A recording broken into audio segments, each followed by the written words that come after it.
মিতুল দত্তর কুহুকানী কথাও তেমনই একটি প্রয়াস। গান কবিতা পাঠের সমন্বয়ে এটি একটি ড্রাম মিউজিক। কবিতা তার নেশা, আর গান শিখেছেন মন দিয়ে।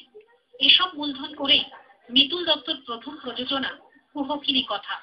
ঠিক নাটক নয়, গান কবিতা পাঠ মিলেমিশে এর নাম ড্রামোজিক।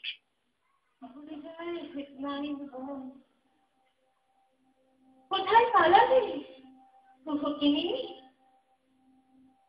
দুপাশের মিডিয়া ঝলসায়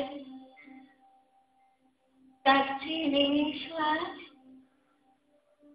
এই হাজা মজার কবিতায়। আসলে এটা কিন্তু নাটক নয়, এটা হচ্ছে কবিতা, গান এবং গল্পের একটা কোলাজ। নয়, এটা পুরোপুরি থিয়েটার নয়। এটা এই কনসেপ্টের নাম আমরা দিয়েছি ড্রাম মিউজিক। কুহুকানী কথা আসলে একটি মেয়ের গল্প, যে জীবনের নানা ঘাত প্রতিঘাত সহ্য করে হয়ে ওঠে এক কুহুকানী নারী। আয়নার সামনে অতক্ষণ দাঁড়িয়েছিলাম আমি, আসলে সেটা আমারই মুখ। মিমি একেবারে নির্লজ্জ নির্লম।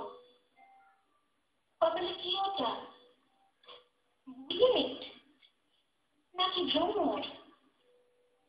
ভ্রমরের পা থেকে রক্ত গড়িয়ে যাচ্ছে, চোখের পাতাটা একেবারে ভিজিয়ে দিল। তার জীবনে তার ছোটবেলা, তার মানে বড় হয়ে ওঠা, তার প্রেম, তার ক্রাইসিস, নানা রকম অপমানের ভেতর দিয়ে চলা, এসবের মধ্যে দিয়ে আর কি।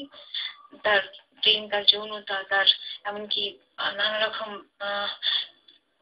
মানে যৌন বিভীষিকাময় দুঃস্বপ্ন বলা যেতে পারে, তার থেকে সে জেগে উঠতে চাইছে।